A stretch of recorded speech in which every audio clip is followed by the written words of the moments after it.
Yo la team, yo tout le monde, trade récap du trade du jour. Bon, vous l'avez vu dans le titre, j'ai pris un SL. Mais c'est comme ça, c'est la vie. Faut apprendre justement à encaisser les stops. C'est comme ça, je vais quand même vous faire un trade récap. Trade récap de ce trade là. Je me suis fait stop, mais je pense qu'on peut quand même aller plus haut. Le billet a l'air bon. Donc, ce que j'ai vu tout d'abord en pré-market, c'est que d'abord je voulais chercher à vendre. Ok, on avait ce magnifique sweep en 4 heures. J'ai été gourmand parce que je me suis dit, on a ce gap en 1 heure. Je préfère attendre qu'on l'inverse pour vendre et au final on a inversé mais on a pris toute la liquidité. Donc, mais sinon il y avait une première vente à prendre sur ce gap en 5 minutes ici. Vous voyez ce magnifique gap en 5 minutes pour aller chercher toutes les liquidités plus bas qu'on a récupérées et c'est d'ailleurs pour ça que j'ai cherché un achat. Pourquoi? Premièrement, bon, on est encore dans une tendance baissière sur le Nasdaq, d'accord. C'est pour ça que c'est intéressant de voir. Mais là, on était quand même dans une zone intéressante. Pourquoi? Parce qu'on est premièrement dans un gap en 4 heures. Ensuite, si on prend un Fibo de toute la baisse, on est pile poil en train de rejeter les 50%. Qu'est-ce que fait cette bougie à 4 heures? Elle prend les lots de cette bougie en 1 heure également. De cette précédente bougie, pardon. Donc j'ai déjà pas mal de confiance qui me font dire que ok, on peut aller potentiellement plus haut. Je vais enlever ça.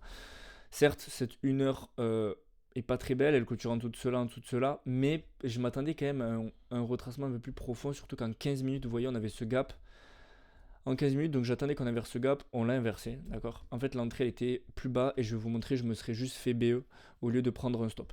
Donc en fait, on a inversé ces gaps en 5 minutes qu'on avait également, on a cassé pour moi la structure qui était là, bref, on était passé plutôt haussier, donc je suis allé en 3 minutes. Et en 3 minutes, on avait ce gap ici. J'ai attendu une réaction, donc je suis rentré à peu près par là, ok, avec un stop en dessous. Donc c'est vrai qu'on a un gap là, donc on peut se dire le prix peut aller sur ce gap là pour aller plus haut. Je pouvais pas savoir. Je pouvais pas savoir. Il nous a montré une belle réaction. C'est-à-dire qu'il est venu là et la bougie était verte jusqu'en haut. Je me suis dit ok, on va aller plus haut. Et au final, ben, on a coulé directement et on est venu me stop. L'entrée était où? Là, il fait rien. Dans tous les cas, il range, il est un peu baissier.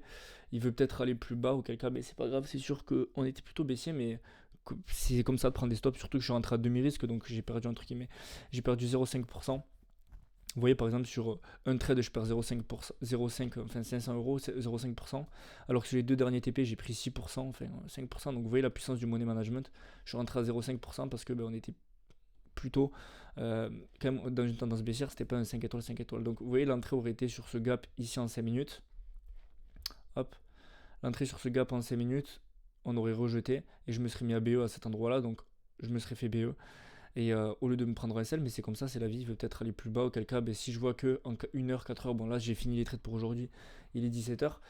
Si je vois que ben, on clôture en dessous de ça, c'est qu'il veut aller chercher plus bas ces liquidités là. Honnêtement, s'il tient encore ce gap et que la clôture elle est comme ça, je pense qu'il voudra aller plus haut.